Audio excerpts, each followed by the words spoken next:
Pencurian kendaraan bermotor semakin marak terjadi belakangan ini. Para penjahat bahkan tak butuh waktu lama untuk melancarkan aksinya dan membawa kabur sepeda motor korban.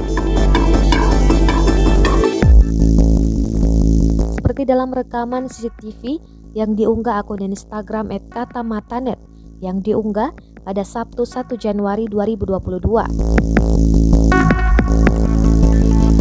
Dalam video, terlihat maling dalam hitungan detik membawa kabur motor. Dua pria nampak santai datang ke sebuah ruko dan langsung beraksi saat situasi sepi.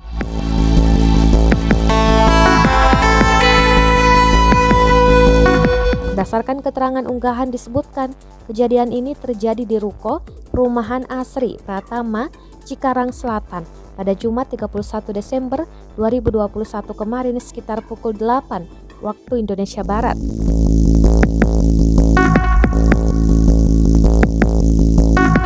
Pencuri ini memanfaatkan kelengahan pemiliknya yang lupa mencabut kunci motor stop kontaknya, tulis akun tersebut.